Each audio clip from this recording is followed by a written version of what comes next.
total news blackout. I have met Kashmiris in New York who have complained that they can't get in touch with their families.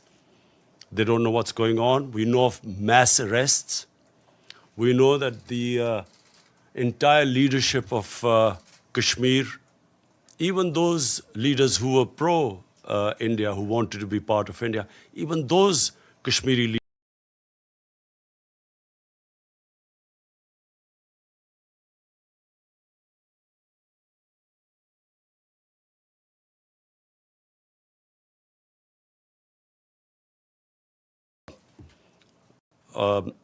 who came to see me, who belongs to Kashmir, told me that his relative suffers from dialysis, has kidney problems, so has to have dialysis, and he's fearing for his life. So basically, my whole point of saying, of coming here was to highlight this. This is unprecedented. 8 million people in an open jail is unprecedented in this day and age. And then this nonsense that this is a part of India, so the world should stay out. Just to remind the world that there are 11 Security Council, UN Security Council resolutions that recognize Kashmir as a disputed territory and which gave the right to people of Kashmir the right of self-determination through a plebiscite to decide their destiny. That right has been given to the people of Kashmir. For 70 years, this plebiscite never took place. And then unilaterally, this BJP government has annexed Kashmir.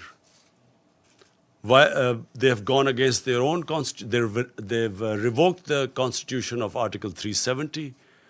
And so what we fear now, I mean, the next point is what is going to happen. What we fear, and which is the stated aim of the BJP government, that they will change the demography of Kashmir. To change the demography of an occupied piece of land is against the Fourth Geneva Convention. It's considered a war crime. And secondly, the biggest worry is what happens once the curfew is lifted. We fear with 900,000 soldiers there will be a massacre. And that's also what we are trying to tell the world community, that they must act on it. And my other fear is that India, for whatever is happening in Kashmir, will blame on Pakistan. Last February, there was a Kashmiri boy who blew himself up on an Indian military convoy. The parents of the boy said that he was radicalized by the security forces on some checkpoints or something. Nothing to do with Pakistan. Yet Pakistan was immediately blamed for it. I went on air and said, if you give us any proof that Pakistan is involved, we'll take action. Before any proofs could come, the Indian jets arrived. They bombed us. In retaliation, Pakistani jets went and bombed India. On their way back, they were chased by 2 Indian jets who were shot down. Immediately, we returned the pilot who fell in Pakistan, and we returned to India. But unfortunately, that was treated not as a gesture of peace, that we didn't want escalation between 2 nuclear-armed countries. It was taken as a sign of weakness, how we were scared of the might of India. And the sad fact is that unfortunately, India today is governed by a racist, a Hindu supremacist, a party, RSS, which was banned in India 2 or 3 times as a terrorist organization. RSS was responsible for the assassination of Mahatma Gandhi. Prime Minister Narendra Modi, who's a life member of RSS, was responsible for the pogrom which took place in Gujarat, where 2,000 people were butchered, burnt, under his chief ministership, and for 3 days the state did not do anything. 150,000 people became homeless, Muslims became homeless. Unfortunately, India is past 6 years, is being governed by an extremist party. It believed in the ethnic cleansing of Muslims from India. This is what the founding fathers of RSS, you can just Google and read what they said, who they were impressed by. Adolf Hitler, Mussolini were their role models. This is all, you can just Google it and you'll find it. And this is what we face right now. The moment my party came to power, we tried to do everything to mend our relationship with India. I approached him, I called Prime Minister Modi, said, we have similar problems. You and we have poverty, unemployment, and of course, climate change is going to affect both Pakistan and India. And all these efforts were rebuffed. We thought it was because of the election campaign. We thought maybe, a nationalist party would pander to its base. So we waited till after the elections.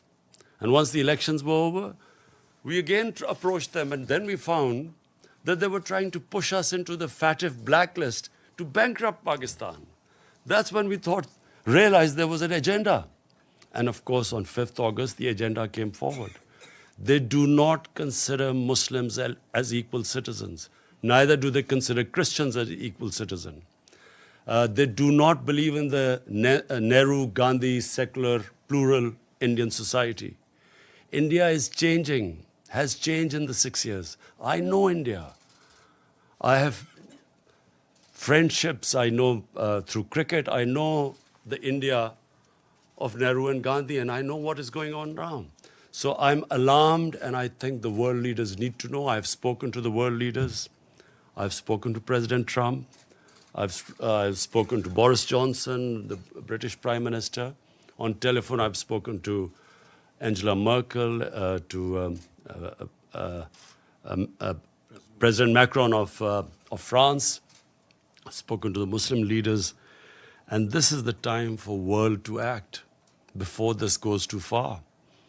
Because this is the first time after the Cuban crisis, 2 nuclear-armed countries are going to come face to face.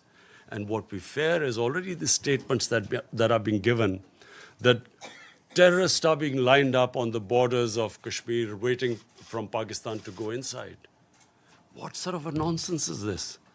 What possible benefit is Pakistan going to have now sending in terrorists when there are 900,000 security forces there? All that will happen is that there will be more oppression on the people of Kashmir. Why would we want to, what will we achieve from that except Pakistan will be blamed, and secondly, there will be more oppression of the people of Kashmir. But this is typical. I've heard Prime Minister Narendra Modi talk about this, that Pakistan should stop terrorism. What is worse than this sort of state terrorism that is going on? How can anyone justify 8 million people locked up inside? What justification could there possibly be for this? For 50 days? Meeting cancelled here. Anyway, I hope that, by the time I leave here, I will be able to apprise everyone of the situation. I want the United Nations they have a responsibility. After all, it is the United Nations Security Council resolution that gave the Kashmiris the right of self-determination. And what is happening to them right now, responsibility lies on the United Nations too. And also, I think, finally, of the world leaders, the big countries, the powerful countries, I would urge them to look beyond big markets. There are certain, if this thing goes wrong, the effects will go way beyond the borders of the subcontinent. And this obsession with big markets and trade and all that, I mean, this is serious. And I again repeat, we do not know what will happen after the curfew is lifted. And my fear is that with 900,000 troops there, there will be a massacre. Yes, Mr. Prime Minister. Wait, Mr. Prime Minister. Michelle from Reuters, please go ahead. Thank you, Prime Minister. Michelle Nichols from Reuters. On behalf of the UN Correspondents Association, thanks so much for the news conference. There was a report earlier, as you said, you met with President Trump yesterday. There was a report earlier today that President Trump has asked you to mediate between the United States and Iran. Is that true? Can you elaborate? Has President Trump asked you to take a message to President Rouhani? Before President Trump, I stopped over in Saudi Arabia because of the drone attacks on their oil facility. And I spoke to Prince Mohammed bin Salman, and he also asked me to talk to the Iranian president. He knew I was meeting him. And so also President Trump asked me that if we could de-escalate the situation and maybe come up with another deal. So I did convey this, and yes, we are trying our best. It's an ongoing thing, so I can't reveal more than that. So, sorry, just a quick follow-up. So, yes, you are now mediating between the United States and Iran. And when did you speak with President Rouhani? I immediately spoke to President Rouhani yesterday after the meeting with President Trump. But I can't say anything right now more than this, except that we are trying and mediating. So how do you think the situation can be escalated? I'm hoping that, that there is no conflict. You see, I do not believe that conflicts actually resolve anything. I mean, we have the situation in Afghanistan, and here's me on record saying that I was anti this, the whole war in Afghanistan and Pakistan becoming part of this war. And I was told both times that, look, the war in Afghanistan will be over in a few weeks, and Pakistan will only be involved in it for a few weeks. So, 19 years down the line, we have a situation. Again, by the way, we are still hoping. I've spoken to President Trump. We are trying now to get the talks restarted between Taliban and the Americans. And hopefully, if the deal is signed, which was almost about to be signed, then I would try and meet the Taliban to convince them to talk to the Afghan government then. Because until now, that's where the hitch was. Taliban were talking to the Americans, but not to the Afghan government. So Pakistan is affected by this, by all the turmoil in Afghanistan. We desperately want there to be peace, also for the sake of people of Afghanistan. Also, this would be a tragedy for not just Pakistan, but I mean for all developing countries with their budgets being affected if this war takes place and the oil prices shoot up. It's going to cause much more poverty, so we'll try our best in both cases. Thank you. James, Al Jazeera, and after this, if I can't identify somebody, please identify yourself before you ask a question. James, go ahead. James Bays from Al Jazeera. On Kashmir, I've heard absolutely everything you've said, but I still want to ask this question. You're here in New York. Prime Minister Modi is here in New York. You both had meetings with President Trump. Is there a possibility of face-to-face diplomacy? Is there a chance for diplomacy on Kashmir? Look, before 5th August, Pakistan tried everything. I spoke to President Modi too, saying we have similar problems. Our problem is poverty, above anything. The responsibility of the head of state above anything is to get people out of poverty. And conflict is one that creates poverty. And sadly, as I said, there was no response. Now, after the 5th of August, I'm afraid what is the point of talking now? What they had done to Kashmir, unless and until they lift the curfew and then restore that Article 370, there's no chance of talking. So that's why we've asked President Trump and other world leaders to intervene. The lady in pink right here. Thank you very much. Mr. Prime Minister, you're a man of enormous sophistication, and you're aware, I know, that there are very often forces behind the kinds of conflicts you're facing now. You have mentioned the Security Council.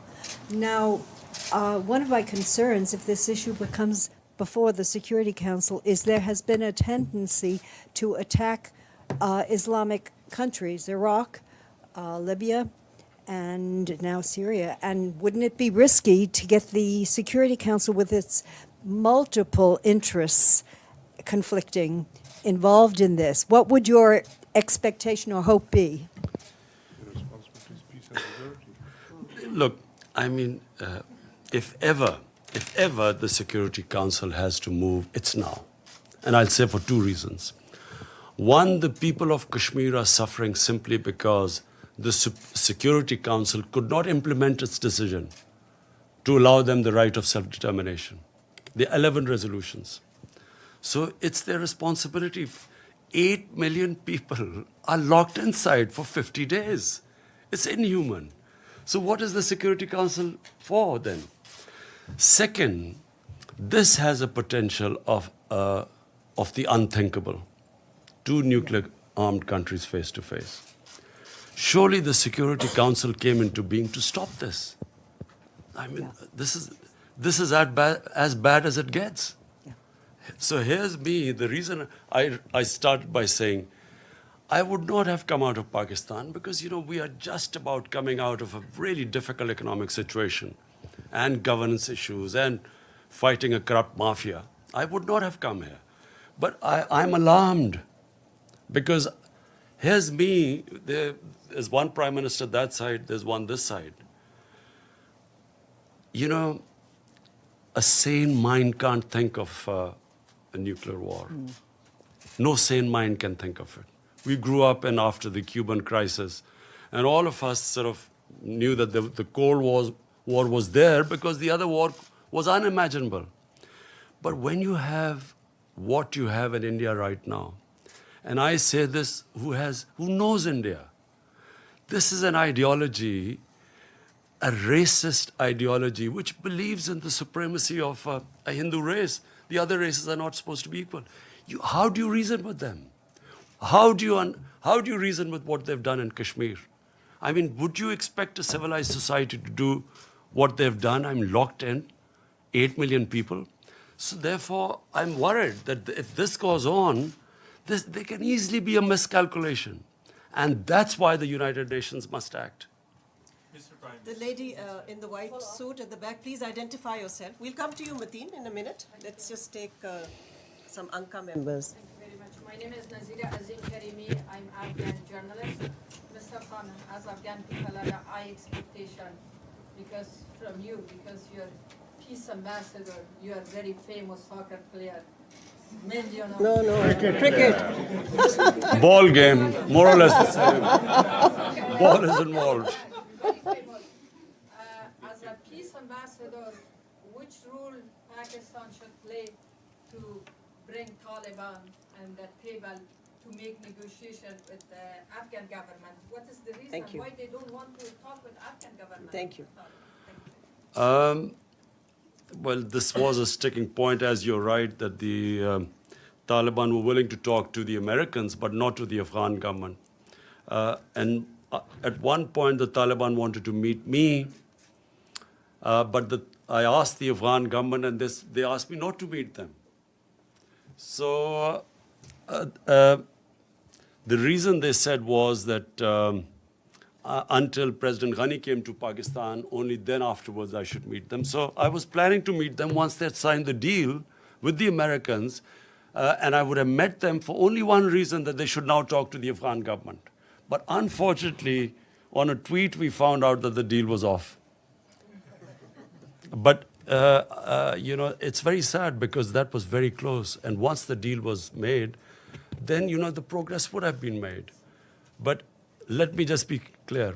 There is no military solution, which is what I've been saying for a long time.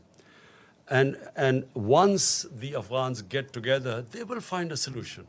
It must be You know, if the government sits down with the Taliban, they'll find a solution. But it's a question of getting them there. Iftikhar, APP. Thank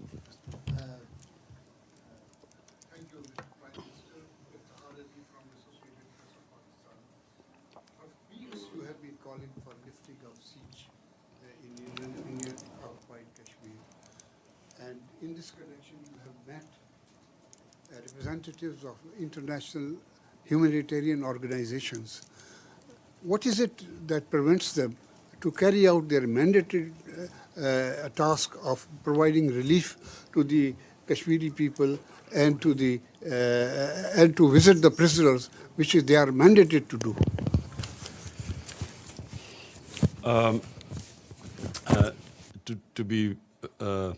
To be absolutely frank, I am a bit disappointed by international community.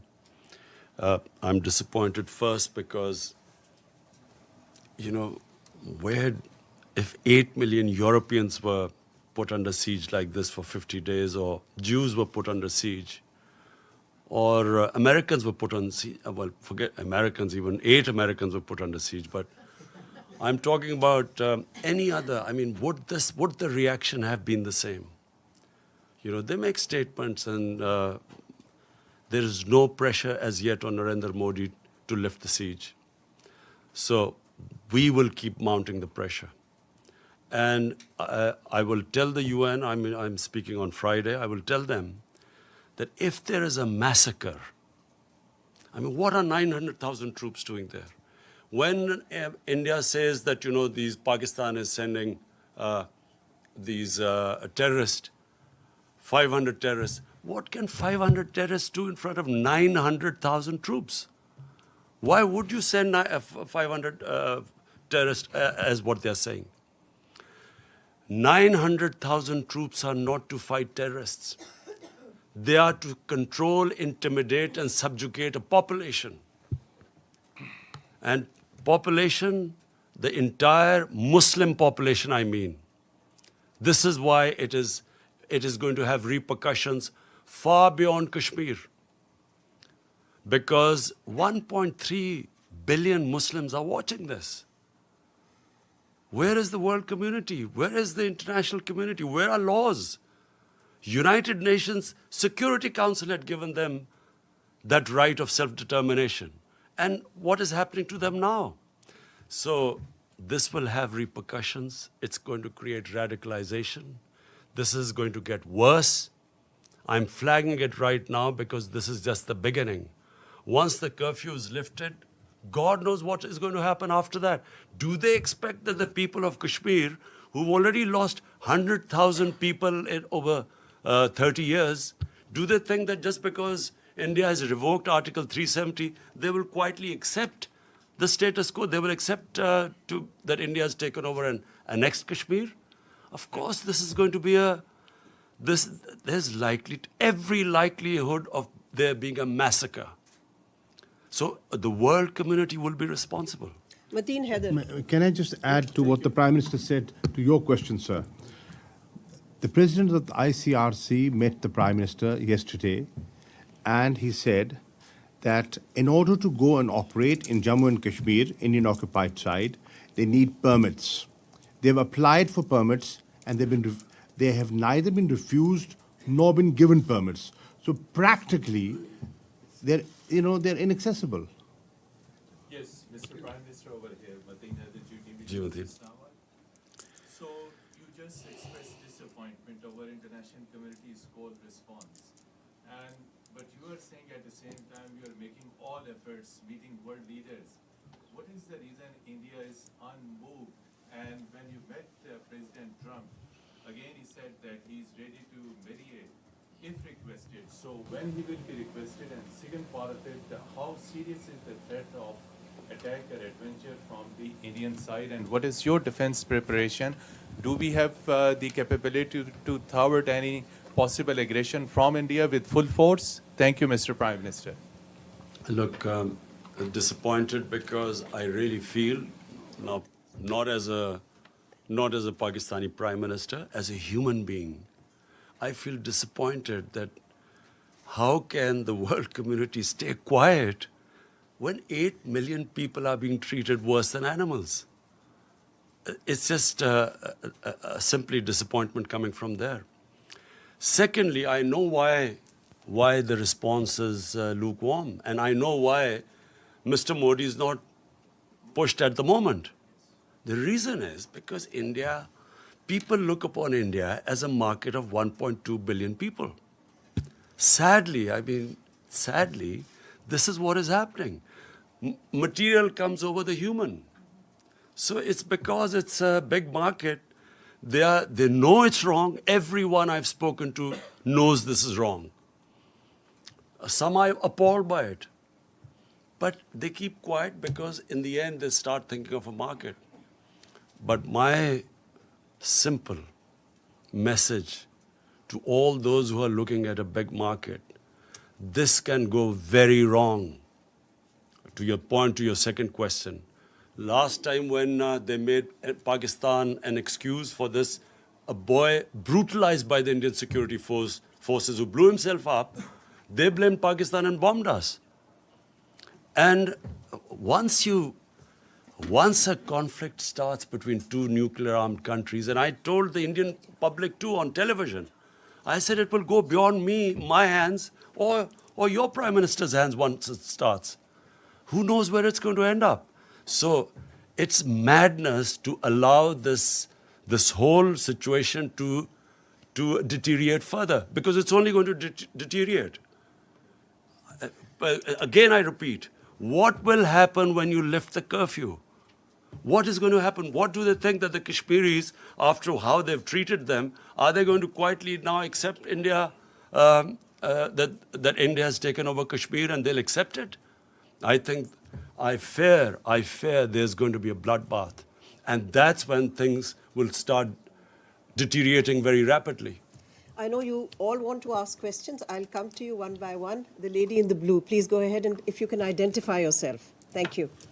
Thank you, Ambassador. Thank you, Mr. Prime Minister. Betül Yürük from the Turkish news agency Anadolu. You had a meeting with Turkish President Erdogan yesterday. Do you think Turkey could play a role to help resolve the issue between Pakistan and India? Thank you. Well, first of all, I really want to thank President Erdogan for mentioning today Kashmir in his speech. We really feel that I hope that after him more leaders take his lead and at least ask India to lift the siege. We have a very, very good relationship with Turkey, and President Erdogan is coming over to Pakistan next month, which we hope to receive. We hope to increase our trade, all sorts of, we're going to have financial agreements with Turkey. And yes, we are very thankful that the President has taken a very principled stand. Please go ahead. We'll come to you, sir, in a minute. Thank you. Thank you for the press conference, Mr. Prime Minister. My name is Ibtisam Azim from the daily Arabic Al Arab Al Jadid newspaper. My question to you is, you said that you will keep mounting the pressure. Could you tell us which steps are you going to take? And then to which extent are you afraid that the situation of Kashmir will be very similar to what's happening in the occupied Palestinian territories, where you have a lot of resolutions, a lot of sympathy, but on the ground there is no concrete steps to help the local people. Thank you very much. You see, just like until the Palestinians are given a just settlement, there will always be a problem there. But, you know, of course, Israel is very powerful and probably at the peak of its might. And so for the time being, they've put a lid on it. But eventually there has to be some settlement there, with a just settlement where the Palestinians have a homeland. I think that Kashmir is going to be a bit different. For 30 years, people of Kashmir have wanted, this freedom movement has grown. Today, the act done by the Indian government of shutting people in their homes for 50 days has alienated the entire spectrum of Kashmiri public. There were at times people who were pro-Indian and who were, as I say, there were Kashmiri leaders like Umar Abdullah and Mehbooba Mufti who were pro-India. Today, no one will be able to ever get a vote in Kashmir who's pro-India because of what they've done. And they've actually, what the BJP government has done is it has actually told the Kashmiris that you're not equal human beings. They're not, they do not consider them human beings. Only, hence a mindset can put people inside what they've done. And not thinking through what happens once the siege is lifted. I do not think Narendra Modi knows what's going to happen. The gentleman right here. Yes. After this, we are going to have an OIC summit meeting. We will gather all the Muslim countries simply for one thing. The only reason the people of Kashmir are being subjected to this is because they're Muslims. And this is resonating in 1.3 billion Muslims. And it's very important for Muslim world to play its part because they're only suffering because they're Muslims. The Hindu Kashmiris are not suffering. And that's why it is important for them to take a stand. Because if the Muslim countries don't take a stand for whatever reason, for their own trade or whatever agreements, that's what leads to radicalization when the governments do not express the wishes of the people and when they see injustice. So I hope that, the Muslim countries, we will have the OIC meeting next month. Joseph Klein of Canada Free Press. You've been quoted as saying that Pakistan had originally trained al-Qaeda forces and also that you regretted the decision by the Pakistani government after the 9/11 attack to side with America against what was then referred to as terrorists. What assurances have you given to President Trump that Pakistan will indeed help in the fight against terrorists, including within Pakistan, that are aligned with the Taliban? Because I believe the second in command in the Provisional Transition Commission or Council that was being considered has significant ties with the terrorist organization in Pakistan. So what kind of assurances are you willing to give? Let me, what I said, and let me explain it in the exact context which I spoke. 1979, the Soviets invaded Afghanistan. 1980-81, the Americans decided to back Pakistan, back the freedom struggle in Afghanistan. And in 80s then, jihad was declared against the Soviets, and Muslims from all over the world were invited to participate in the jihad, means a freedom struggle for Afghanistan against the Soviets. Amongst them were Al-Qaeda. All these different organizations, Mujahideen groups, all arrived in Pakistan to defeat the Soviets in Afghanistan. And of course, Pakistan trained them, but they were funded by the Americans, by the Western countries, because all the Western countries backed the Afghan jihad. So my whole point was that then Mujahideen, who were doing, the Russians would call terrorism, but then we would call them freedom fighters. They were trained in the art of guerrilla warfare, which the Russians called terrorism. And so when the Soviets left, my whole point is that the United States also packed up and left. And we were left with the groups. So I was just explaining how come when they talk about Pakistan having these groups, this is how we ended up having the groups. If it would have been, which is what we hope now, we hope that there's a proper transition from Taliban, from when the Americans pull out of Afghanistan, we hope there's a transition to a proper political solution rather than just packing up and going as happened in '89. There will again be chaos in Afghanistan. So my whole point is that when they left, chaos happened in Afghanistan. Pakistan had the fallout. We were left with these groups, all dressed up and nowhere to go. And we were blamed in the end. After 9/11, when the same groups from Mujahideen turned into terrorists, Pakistan was blamed for it. We were given the job now to clear this up. And we ended up losing 70,000 people from 2003 onwards. And so my whole point is that either we should not have participated in the Afghan jihad. Once we had participated, then we should not have been part of the American war on terror, because they turned the people who had been trained against the Soviets and foreign occupation. When the Americans occupied Afghanistan, they turned on Pakistan. Azim Mia and then Jahzeb of ARY. Azim Mia, please go ahead. Mr. Prime Minister, now you have met President Trump, so he has met Modi also. He has met him on both sides, and looks like he has got a tilt towards India. So that's one option. Secretary General says that the resolutions on Kashmir were not under Chapter 7. So according to the procedure of the Secretariat, Chapter 6 resolutions are non-binding. And in all that kind of a situation, what are the options left, except appealing to the international community? Because the international community looks like that right now, in the face of Indian-American alliance, things are getting bad. So what procedures you are going to adopt, and what is your approach, and where are you heading? Thank you. Azim, did you say I begged President Trump? No, you met President. Oh, thanks. You I don't. I've never begged from anyone. So I have met, and I apprised President Trump exactly of the situation, and I have told him, like I have told you, the gravity of the situation. This could go serious. Look, intelligent human beings start thinking ahead. I mean, you have to think of the hope for the best, but you should be prepared for the worst.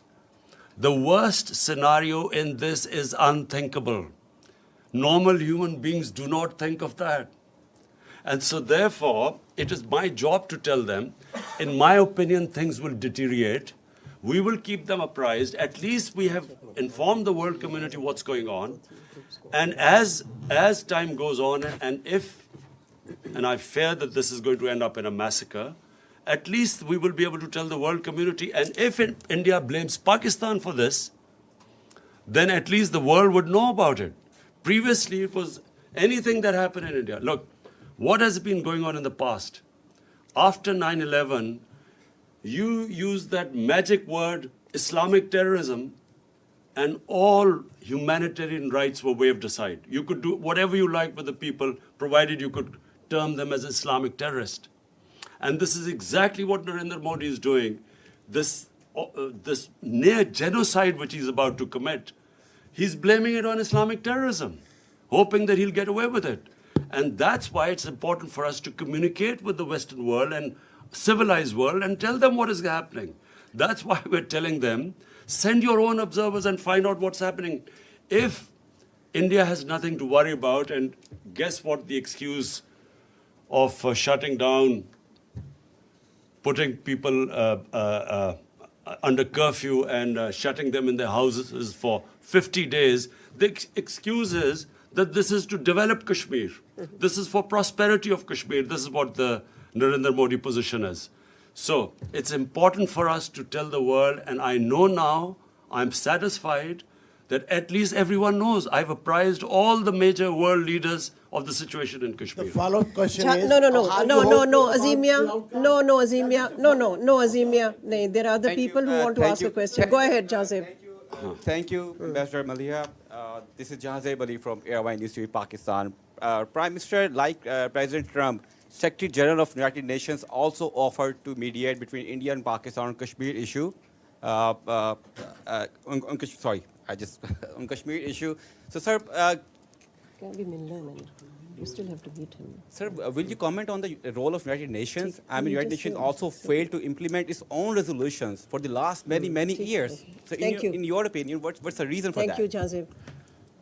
Ji, Jahzeb, inshallah, you will see that this issue is not now going to die down. You will see in time. Dawn, Anwar Iqbal or Masood Haider, you decide amongst the two Anwar. of you. Huh?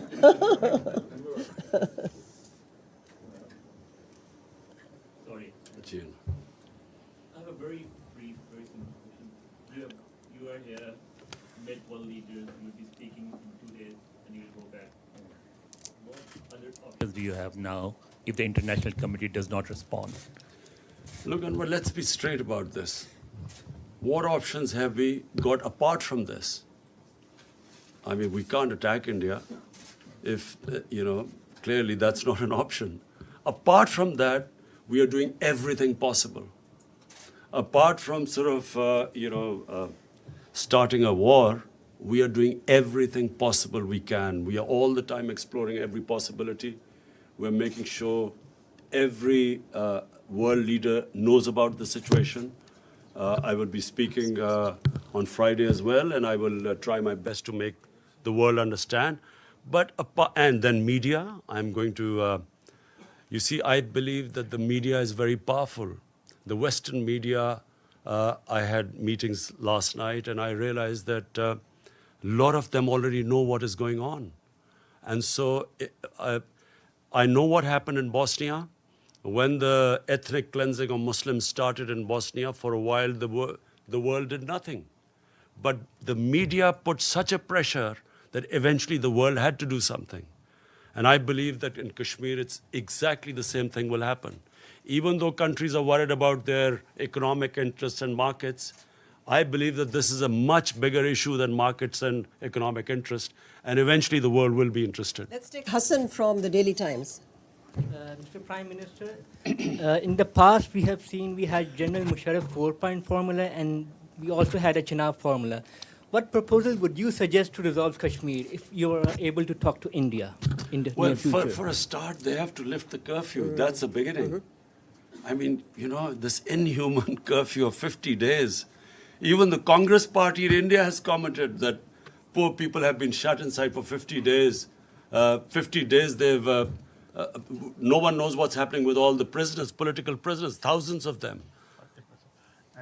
Thank you very much. In that formula, there was a problem. And the problem was the third party, the most affected party, the Kashmiris, were not in the loop. We have one last question. Go ahead. Muhammad Ikram, Voice of America, U.S. service, we broadcast to Pashto region, Pakistan, Afghanistan.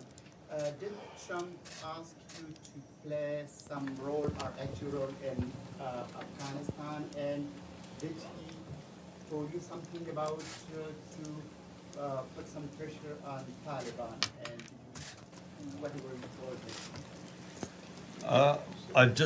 I'll repeat what I said.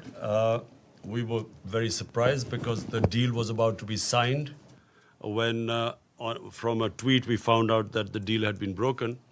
So what we hope is that, and what we will try and do, is to actually get back that deal to be signed. And then Pakistan will do its best to get the Taliban to talk to the Afghan government.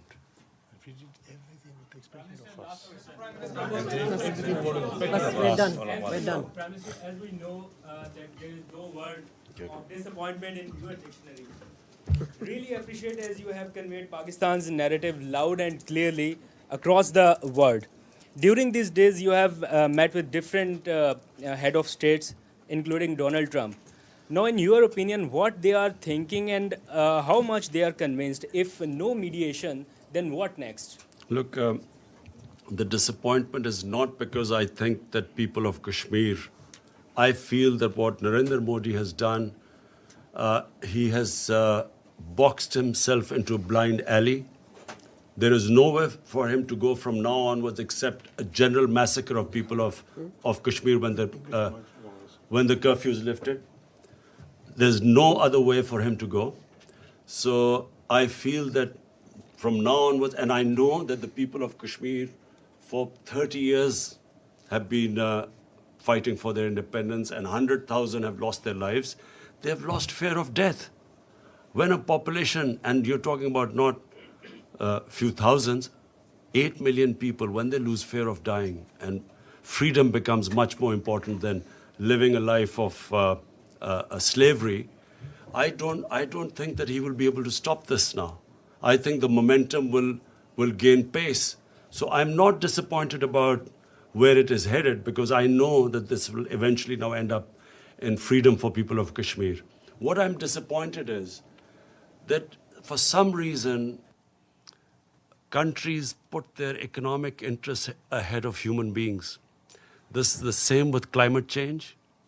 Countries, because of not wanting to lose their growth rate, do not realize that what impending disaster this climate change is bringing to the world.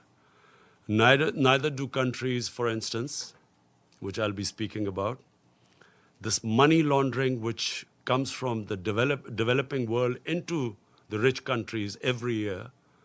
Billions and billions of dollars from poor countries moves to rich countries through corruption, ruling elites of developing world, taking the money out. And unfortunately, because if anything, the richer countries gain from it, they do not take any steps to stop it. This is a plunder of the poor countries. The poor countries are getting poorer.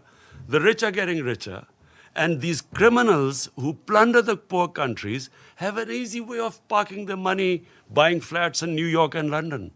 And that's what we want. We want the world to take notice of this. The richer countries, they should have strong money laundering laws. They should, if we can identify that money has been stolen from our countries, it should be immediately given back to us. But this is the problem, because the laws are so complicated, and if the rich countries want, they can easily tighten the laws so that it will be the biggest deterrent for these criminals in third world to take the money out. Thank you. Thank you very much. One last question. Thank you.